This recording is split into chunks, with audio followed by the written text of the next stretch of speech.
Always ready. All right. Hello, everybody. Good afternoon. I have with me two individuals that everybody's wanted to talk to. One is the laundry gurus, Vatche. A few of you have heard his podcast before. And then, as always, is the Chief Revenue Officer of Laundry Boss, Jim Law. So, guys, we came here to talk about EBT, SNAP, and also show some capabilities to Laundry Boss. I want to start off with Vatche. Just quick background about yourself. You own five laundromats today in LA. Four currently, we sold one. Okay. Yeah. When did you sell the last one? A few years back, we had Okay. to sell it. It was just not on our path. It was too far. It was too much of a commute. Okay, excellent. And I already drive 25,000 miles a year, so Awesome. didn't want to do the extra five. So everybody has seen, there's EBT signs everywhere, even McDonald's now offers EBT. You as a laundry owner, as you're making a decision for EBT, what are the things you're thinking about to offer it or not offer it, what locations, etc.? For sure. So I'm going to speak in reference to like Southern California because I understand it a lot more. Now, if you're in the areas that I'm in Huntington Park, City of Bell. I have Garden Grove. I have Lincoln Heights. So these are densely populated Latino communities. You know, a lot of immigrants, especially fresh immigrants into the country. A lot of these people, you know, they get these benefits and it's extremely useful for them. Now, if you're in downtown San Diego, where there's higher rents, more affluent neighborhood, you know, higher income, I don't think EBT is necessarily for you. But if you're in an area where you're within, let's say, household income of 25 to $75,000, I think EBT can make a huge difference. As Jim had mentioned to me earlier privately, he said the EBT, and I'm going to quote you on this, is not the sundae, but the cherry on top. And it makes a lot of sense, especially for me in these areas. It's not gonna make me rich, but it's gonna open the doors for me to a whole new list of clientele and people that I think that can really benefit from this.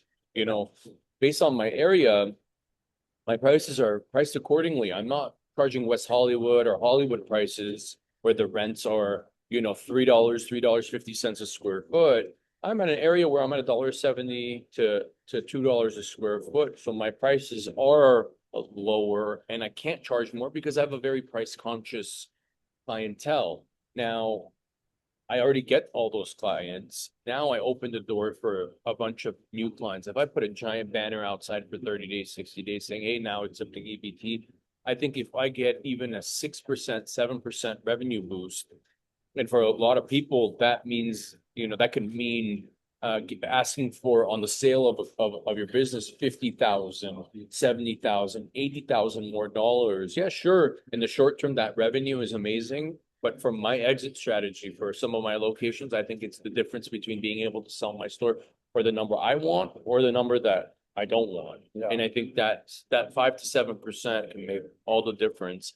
And I think, Jim, you have some numbers that can back this up and show us, you know, who this is right for. Because I think it's not, like I said earlier, it's not for everyone. There are laundromats that are unattended. Like I have one of those. So 3 of my 4 laundromats are fully attended at all times. One of which is not attended almost at all. I got someone coming by, sweeping, mopping, leaving. And I don't think it's going to be right for that store because of the data that you have. And I think that you need to show us why it's not for that. Because of specifically, I think you mentioned failed transactions, which is Right. extremely imperative between keeping a customer happy and unhappy. So I'm gonna let you take it away, Jim. That's a great segue, right? Which is, I had a call the other day, and it was from a prospective laundromat owner interested in Laundry Boss. And when he called in, he said, "I have a question for you," and it's just a yes or no question. Do you support EBT? Yes or no? And I said, yes, we support EBT. We could do EBT. And then I was quiet after that. And he asked me, "Are you still there? Are you, Jim, are you still there?" And I said, "I'm still here, but I answered your one question." But people make EBT out to be too simple of a discussion. And it's not a simple discussion. And, you and I were discussing this because you're looking at it for your places. And we had the discussion, and you know what I was going to ask him next, which is the number one question is, are you attended or are you unattended? Because there's a difference. And if you are an unattended laundromat and you think you're going to put an EBT, I would ask you to reconsider. And V asked me to quote a number, and the number is the number I'm going to give to you that I gave to V. 50% of EBT transactions fail. Is that statewide, countrywide? Can you explain that to us, Jim? That's industry wide. That's Industry. industry wide. So in our space, we use a company called Pastry that backs us for our credit card processing. And that number came from them, that Oh, wow. 50% of all their transactions end up in failed. Now, let's talk about you as a laundromat owner. And V, I think I'm gonna pass this question back to you. Um, what's the best thing that can happen with somebody that's in your laundromat? Now, remember, they saw EBT outside on your laundromat, announcing the fact that you have it. They got all their laundry. They have never been to your laundromat before. They came in, put the laundry in the machines. Now they go over to the machines or to the EBT kiosk, and now they're going to look to start those machines using their EBT card, and then it fails. Well, before B answers that question, let me just add one tidbit there, just as you're asking, and just how extreme this is. So before we switched to Laundry Boss, we used to have a laundromat in Van Nuys. One of the reasons that we switched to Laundry Boss was they had a credit card hold on customers. And as you know, laundromat customers, you can have somebody who's literally has $15 in their account, right? So if you're holding $7, $5 in their accounts to transact the next day, imagine how bad the impact that is. And we had a lot of bad reviews just because of that situation. Now multiply that by EBT. So to kind of take it to the next level with Jim's question of, when you're having EBT customers, if something fails, what is the person that EBT customer is going to do when something fails? Pissed, At your system. angry, bad review, immediately yell, cry me a river. It's rinse and repeat. I mean, I get for every 3 positive reviews, I get 1 bad review over nonsense. Machine ate my money. Hey, ma'am, how are you? Did you ask the attendant? Did you call the owner? My cell number's on the wall. My cell number's on Google, on Yelp, on all these platforms. Nope. They want to hurt you. They want to get you back because it didn't work. Something didn't work. It didn't work in their favor. And let's say they're having a bad day. They got in a fight with their spouse or partner or whatever. They want to take that out on someone. That's what I've realized. Yeah. So the difference between solving an issue and keeping a customer happy and completely getting wrecked online, a review that's going to be there forever, is just seconds. Having your employee get to that customers, helping them solve that issue within moments is the difference between a bad review and a customer having a great experience and returning. That's So I think you just made the case, right? That you have to be attended to make sure that someone is there to explain. So for our laundromats where we do EBT, we provide the documentation, the form, have it up there, printed out, to provide it to the customer to explain why did it fail. And here's what people don't understand. That they know they have an EBT card, and that EBT card, when they see EBT accepted outside, they think that's all they need. But that's not all they need. There's a separate funding source, and it's called TANF, TANF, Temporary Assistance for Needy Families. That is a separate bucket of money that has to be on that EBT card before that card will work at your laundromat. Okay. So now that person who's there doesn't realize, they just look and say EBT. Now they failed. V said, the person is now upset, writes a bad review. But I worry about something more than that, that you have a person that's in your laundromat that is now upset. And I was at a laundromat where the actual quote was that we were there, we stepped in, we helped them out, but they said, it's a good thing you were here because I was getting ready to start breaking stuff. Okay. So the best that you can get is the bad review. The worst that you can get is to get people to actually start breaking things in your laundromat. And someone's going to have to explain to me, what is the upside of that? And again, this comes back to the discussion about EBT and making it too simplistic of a discussion. And that's why we decided in part to do this podcast. Um, so 50% of those transactions are failing. But now I'm going to come back to V because the whipped cream and the cherry on top. Could you go into that and discuss that a little bit more? I really like that. I know I gave it to you, but can you I knew you would like it. can you discuss it a little bit more? How do you and you know what? We were just having a conversation in preparation for this, and I loved it because we were discussing profitability. We were talking about what makes up a laundromat and the different ways that a laundromat makes money. I love the way that you discussed it. And if you could go into that, I think that the audience Sure. would I definitely mean, benefit from there's that. there's a couple of ways that laundromats make money. Number one, simple, old school, walk-in business. There's drop-off, fluff and fold, pick up and drop off, fluff and fold. There's a commercial aspect, and then there's product sales within the store, and then obviously the markups on the machines if you want the ozone and this, that, and the other. Your highest margin is self-serve because it doesn't really require much. Now, if it's a big store, it should be attended. And if it is attended, then you'll have payroll. Payroll is very expensive, obviously. In places like California, where we have a lot of different laws and rules and high minimum wages. Now, if you for any reason going to leave money on the table, you shouldn't do it.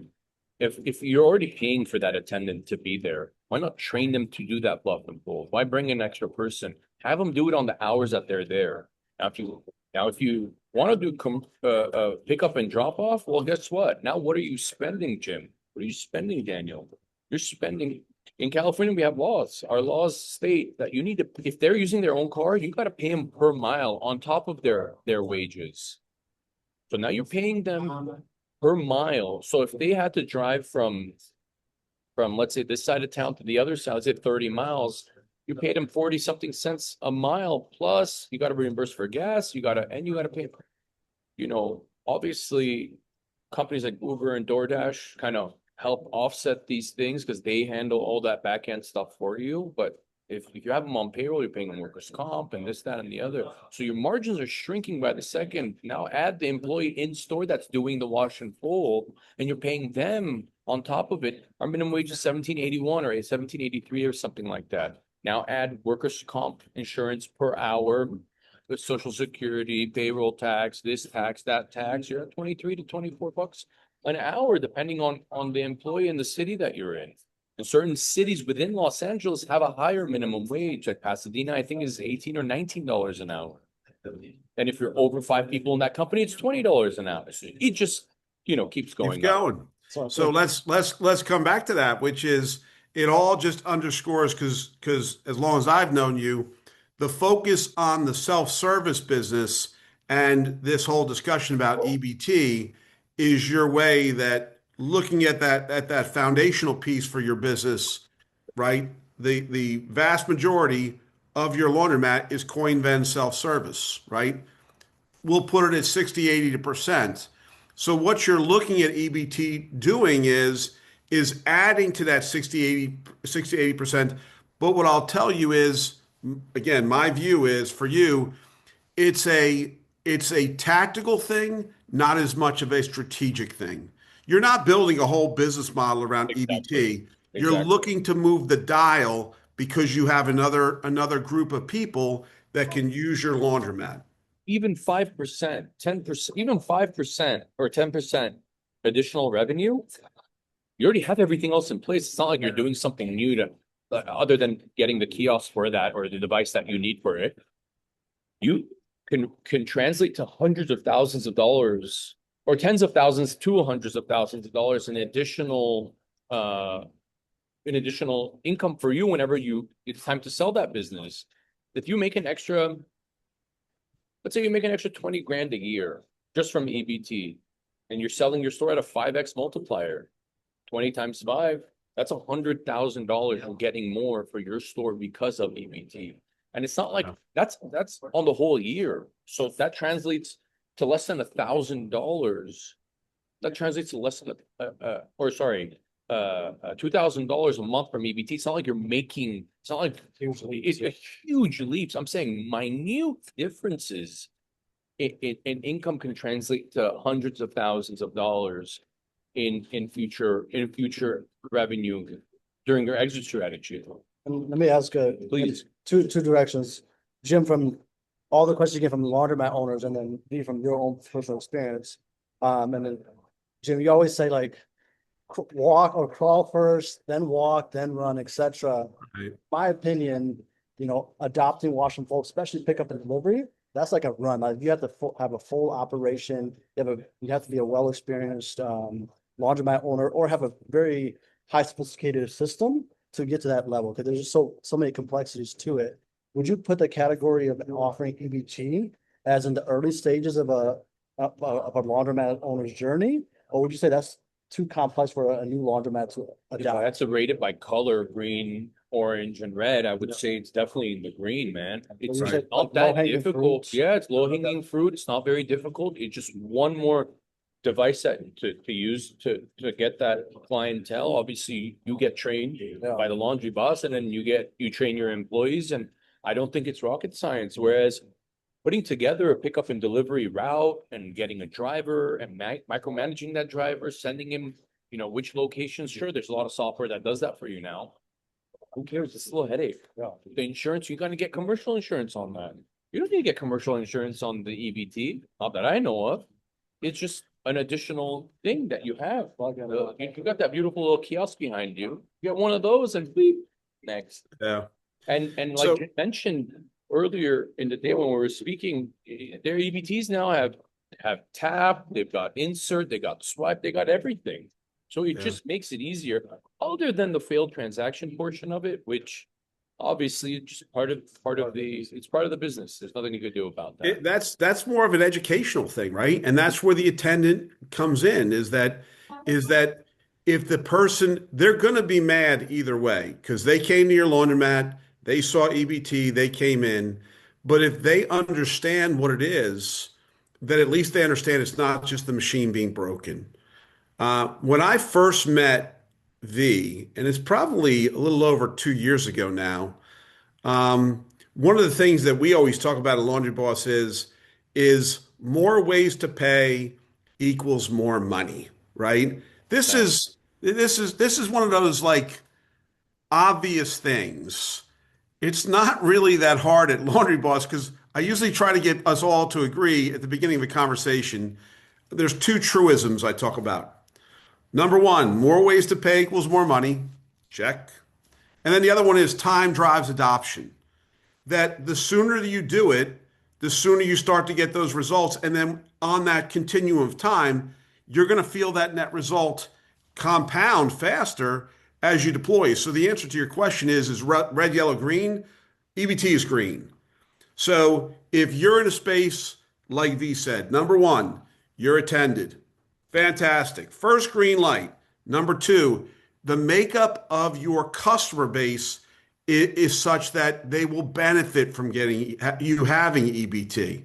That's wonderful, right? Now, for us, I know with our system, depending on which reader we put on it, it can be there and it can be turned on later. But what I'll tell you is, when you're ready, you're ready. Now, you take an operator like V, and V is probably one of the most. I'm 58, excuse me, 57, getting ready to be 58. V, you already look young. 35, 36? 35. And V's an operator, right? V's an operator. There is plenty that V has taught me about this industry because V is an operator, and he's a smart operator. And I will also tell you this: anybody that watches Laundry Gurus is going to benefit, because the amount of wisdom that he is willing to sit here and share about the industry, They're just, it's not out there. Too many people, again, V and I on the previous episode talked about people going over to the machine, open up their coin box, pulling out the dollar bills and wafting themselves. No, V is purposeful. In everything that V does, it is purposeful. I am very fortunate in the fact that he sees a partner in Laundry Boss because, again, when you take a look at somebody, look at what they built. Look at how profitable. Look at the attention to detail. On another podcast we're going to do, I want V to start at the in the parking lot and talk about from the parking lot, walking in through the building all the way out, and all the things he sees and looks at, and that he's thinking about on his way to helping have the best, most profitable, and successful business. So, you I know, think, I'll be gladly you do know, that. to echo that, what I would say is, and I think this is the big part of Laundry Gurus, but just even Laundry Boss, Jim, with your team, and our Laundry Boss team is, we hear a lot of podcasters, a lot of YouTubers, etc. They make the job of a laundromat owner seem like kind of a very passive thing where your Yeah. job, you don't even have a job technically. You own a business and it's very lucrative and it's very easy and it's very you show up a couple times a week and it's very doable. But you guys have like guys like V who have what 15 years or so in the industry, and they give you the truth. It's not easy. The first 6 months to a year, you're basically tethered to grind. that laundromat. It's a grind. You have to be tethered to that laundromat. It's hard work. But I think my question to both of you guys is, you know, V, maybe from your perspective, when you take over a laundromat, what are the worst things you do the first 6 months or so from a payment system or from a change manager perspective? What does that look like? And then Jim, maybe what are laundromat owners asking you when they take over a laundromat or when they buy into a laundromat? What are the first things that they say, hey, I have to do something, and how do you advise them in those first 6 months or so? let me start with that before you go to V, because I'm going to tell you, laundromat owners sit on a continuum, and you have left to right, you have all different sorts of people that go into that business, and what I'll tell you is there's a real differentiator. Is some people that I speak to that their goal is to own a job. Don't go into this business, excuse me. If you want to go into the business to own a job, then you can own a job. What I'm saying is there's a difference between owning a job and building a business. Um, I like to talk to people about tools, not toys. That when you sit down and you work on your business, you work on your business so you have to do less work in your business. And it's how you put the business together and what tools you use to make sure that you're getting the most possible, the best possible return from that store, and that you don't overlook details. And I'll tell you what, go visit any of V's laundromats. He doesn't overlook the details. There's a reason why the old saying is the devil's in the details. Don't overlook details. So with that, I'm going to kick it back to V because on the continuum, he's not a guy that bought laundromats to own a job. He owns a business. And V, at the end of the day, is so focused on building and running a more profitable and successful business. And I'm also going to throw a tip of the hat here to his dad because at the end of the day, V comes from a very successful family and he's just a continuation on what was already here, right? So with that, back to you, V. Appreciate that, man. I appreciate that. So basically, when I got CQ Laundry, I picked that one up. I want to say we're coming up on 3 years now. So what I did while we were in escrow is just I grabbed a cup of coffee and sat there, just observed and watched. You know, I had a plethora of knowledge, so I walked in there and I just started. If you spend enough time somewhere, you're eventually going to notice things. I noticed the changers. People kept putting the bill in and spit it right back out. Put it in, spit it back out. Spit it in, spit it back out. And I was like, okay, they just spent 3 to 4 minutes trying to get change. Okay. I looked at the tables that people were sitting on. They didn't look right. They were new, but they were yellow, like a weird, not even mustardy, lighter than mustard yellow. Okay, it doesn't look good. The floors were old school pneumonia, one by one little things. I'm like, oh, okay, that was a little bit cosmetically. Then I'm looking at people on an 80 pounder spending like 2 minutes trying to fill that sucker up. You put $10, $11 in an 80 pounder and see how long that takes. Like, okay. So that takes time. People needed soap. The vending machines weren't working right. They would vend wrong. They would vend two or none or okay. So now they're spending time going, getting an attendant, going back, trying to get the product that they need. Da da da. Okay, there's another couple of minutes. So people are there an extra 15, 20 minutes because of a lack of investment into this store. First thing I did, I ordered 3 brand new triad changers. Another issue, they come in with $100 bill there or a $20 bill, like, hey, I only need 10 bucks in quarters. I don't want $20 worth of quarters. I'm like, okay, I need to omit that. So now customer walks in. They go to my changer. They put in a $20 bill, it gives them $5 in quarters and $15 back in bills because they have a recycler in there. It's called Triad. American Changer owns it. Omitted that from the employee. So the petty cash, unless they have a 50 or 100, don't need to bother my employee. Put in brand new vending machines. Now it vends every time. Only 1% of transactions have some kind of issue. If that, done. All the counters, all the tables, I kept the bases. It was a nice metal base. I put quartz countertops. I bought quartz, cut it up, turn it into chairs. I had a guy come in, make it perfect smooth. As far as payment goes on those 80 pounders, customers love using the app because it takes them 30 seconds. Whip out the phone, click the app, scan the thing, add to basket, check out, boom, done. Beep, beep, beep, beep, beep, beep, beep, beep. All of a sudden you see the numbers coming down. I just saved people time from going all that 10, 15 minutes. Let's say it's Sunday afternoon, your store is packed. There's no parking in there. And I got someone out 10, 15 minutes early because of all these improvements I made. I just got another customer in that parking spot. Just making the flow better by not being a cheap guy. I've realized in this industry, people are cheap as F. It's very, very annoying. No, fix it. No, you can do. Sometimes, look, there's an economical lifespan. You can get a 1985 Toyota Camry. I guarantee you could get that one. You could get that sucker running right now. I guarantee it. What's the economical doc? There isn't Time value. What's the time value here? Or you go buy a brand new Camry. Yeah, sure, it's gonna be exponentially more expensive, but you can drive across country tomorrow morning and you're not gonna have any issues. You might just need to change your oil. That's it. You're done. And keep filling gas. Go back and forth, no problem. And that's what people don't understand. They want to save these old Milner washers. They want to save these old changers and keep putting money into it. It's fine. Spend the money, put a new one, and make the flow of your store better. You want people flowing in and right back out. That's the only way to make a successful laundromat, in my opinion. And listen, every laundromat needs something different. Every single one. Maybe you need a new vending machine. Maybe you need a new changer. Maybe you need a payment processor. You need a new application or whatever your store needs or needs a facelift. You know, we get wrinkly after time. You know, I have these little lines here. Why do I have those? You know, overuse. Eventually, you're going to get a facelift and make it beautiful again. Every store needs it. You need to, unless you reinvest. This isn't just about laundromats now. Unless you reinvest in your business, you're gonna get whatever you put into your business, whether that's time, money, effort, training, HR, whatever you're gonna do to that business, you're gonna get it. It's gonna give back to you. Don't be scared. People just want to take and not invest. You know, every year we come in and bring people in to hydrojet our pipes, make sure those are running smooth. We get our lint trap cleaned out every 2 to 3 months.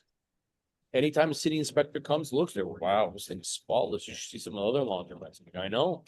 I don't want business to be interrupted for 1 minute. I think it becomes very obvious when you need to pay attention to your business. Your customers know it. Your digital presence starts knowing it because everybody takes pictures and your reviews know it.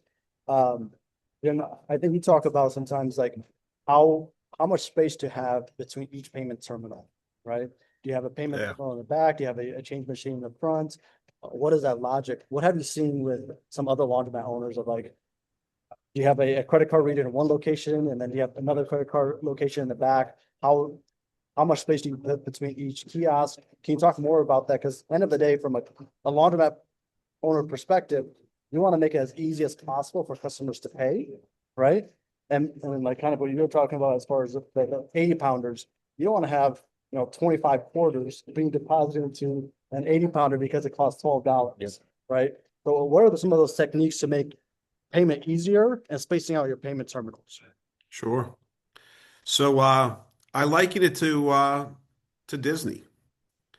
They found out in Disney, I think they call it the 29-foot rule, is that you couldn't ever be more than 29 feet away from a trash can. Because they figured out that if it was more than that, that people threw things on the ground, and if it was less than that, it felt like there was trash cans everywhere. So it was a psychological thing. Nobody, we go into business, we have these laundromats and we have the washers and dryers. We spend more time thinking about the machines as opposed to the way that people are going to pay. We think about how we're going to process and move people through the laundromat, but do we think about how they're going to pay?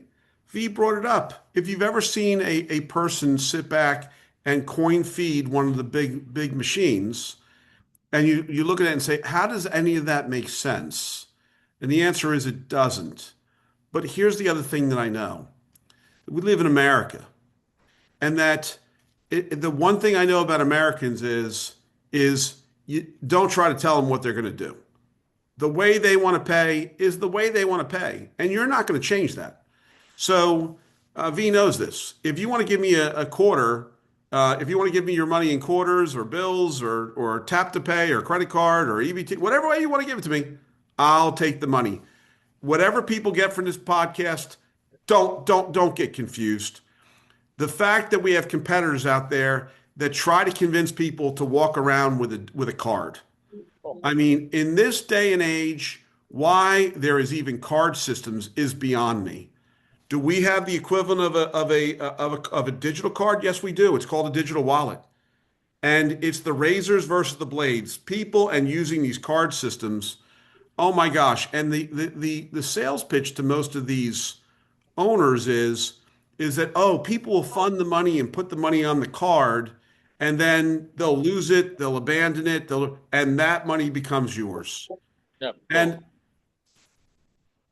who wants to beat somebody out of money, right? Is that the way you want to make your money, by beating somebody out of $2 or $3 on a card?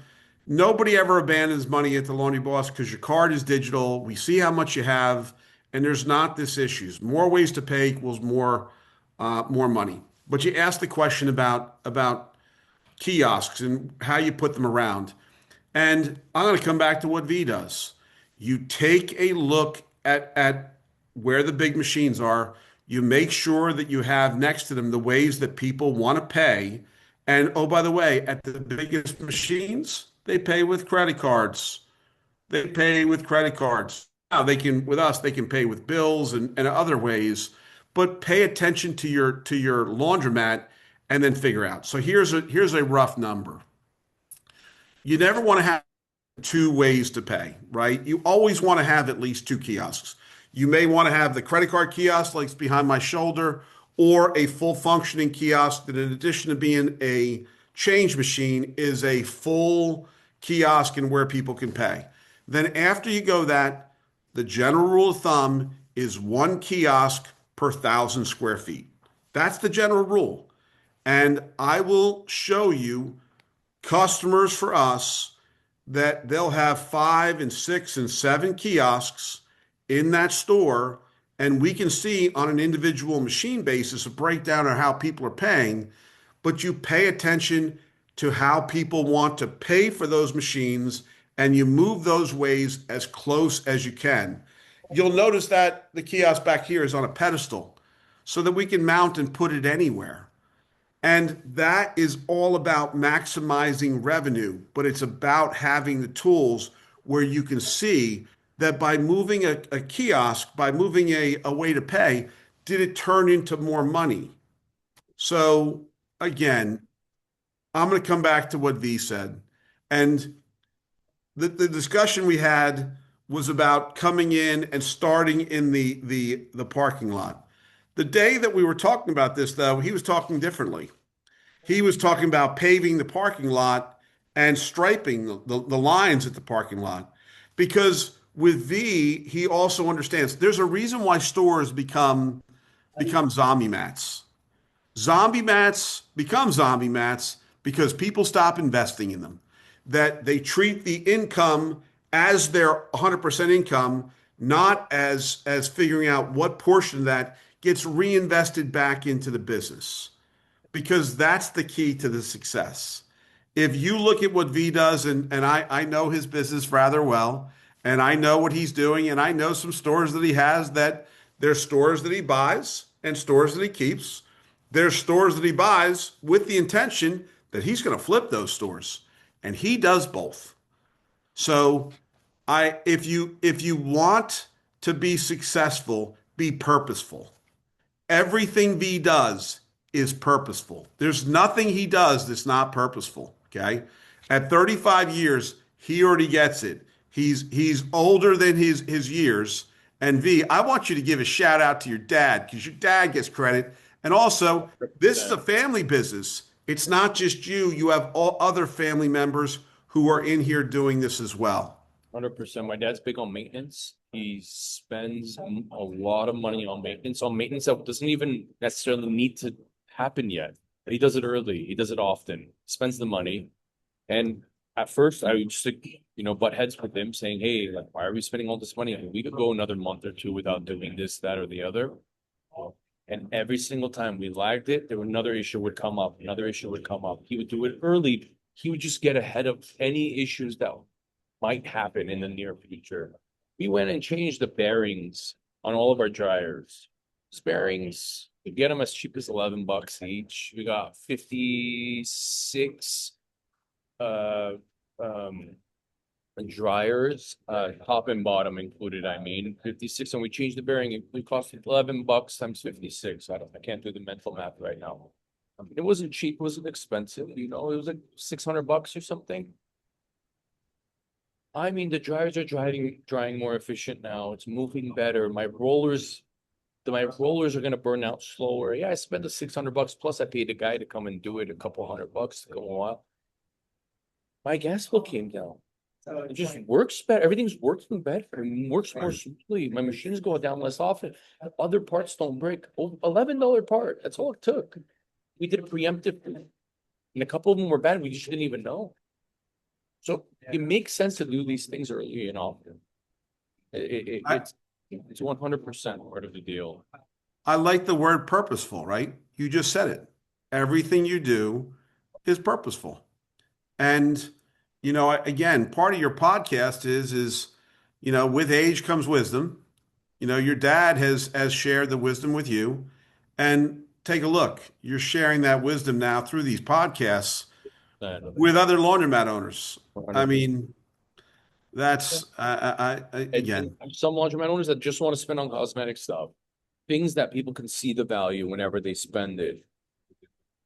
Just making a seamless experience itself is worth money. Having a dryer not break down in the middle of its cycle for a customer having to move it, getting a refund, starting the whole dry all over again, or the wash all over again. Just doing preemptive things to make the flow of your store better. Just run a good store. It's all out. Just run a good store. Make sure it's seamless, no issues, no machines breaking. I have a mechanic come once a week, no matter what. Even if 0 machines are broken, check stuff. I don't care. Do something. I think if you look at laundromat reviews, it's how clean is the laundromat? Do the machines work? And does the owner care about the laundromat? If you read all the reviews, that's basically what you read. Those 3 things are kind of the big thing. And then the way you show as a laundromat that you care is providing an easy way to pay, keeping everything clean, and keeping up with maintenance. But just to kind of close up this podcast, though, everybody at the end, you're probably a rare case. Your dad's kind of a rare case. Eventually, some people want to exit the laundromat industry, right? You don't want to be in it for 60 years or 30 years. When we circle back to EBT and tap to pay, et cetera, and I know you evaluate laundromats as well. And Jim, you're constantly evaluating day-to-day operation of a laundromat and comparing, 400 plus laundromats. When you think about the exit plan, what is the exit plan impact of EBT? Somebody buying a laundromat or taking over a laundromat? What kind of imagine yourself buying a laundromat that has EBT? What are you thinking about and how are you also calculating that into your equation as well? Jim, you want to start? I think you're the better person to answer that, but I also want to give a little tip of the hat here because Most people that this is the first podcast they're watching with the three of us. Via and I have done a couple podcasts. Daniel here himself has been a laundromat owner, has run laundromats. So, it's the been there, done that, and I'm very, very fortunate to have to count both of you as both friends and clients. But I think you're a better one to answer that than me, V. Honestly, to just kind of sum it up, like we've been kind of preaching on the podcast and kind of in this episode, why leave money on the table? Why are we going to leave money on it? Even if it's $50 a month, it's not costing you anything to put that in. Okay, maybe initially it's a one-time fee. It's not like there's a reoccurring, it's not a subscription. Let's bring in more money. Why would you leave money on the table, especially if you already have all the check boxes that you mentioned earlier? You have staff on premise, you already accept credit card. Why not add one more piece to the puzzle? Why not bring in an extra $2,000 a month? You bring in $2,000 a month, it's 24,000 a year times five, $124,000, $125,000. I mean, come on. It adds to your exit strategy. Nothing is forever. I'm getting married to the laundromat. I'm getting married to my wife, but not the laundromat. I'm not. I'm just not doing it. Every single thing has a beginning date and an end date. First chapter and the last chapter, including you and I and Daniel. I don't know when mine is. Hopefully not no time soon. I'm enjoying it. I'm enjoying this process and growing, but eventually we all have an expiration date. I am actually gonna weigh in on that, which is that I know a laundromat that you and I have been talking about right now. It's one of your stables that's going to be coming probably for sale, right?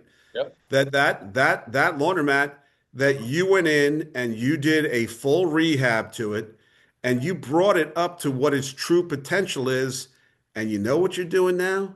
You're putting the whipped cream and the cherry on top. And I think It's that's crazy. In less than 2 years, Jim, I'm going to be asking double what I bought it for.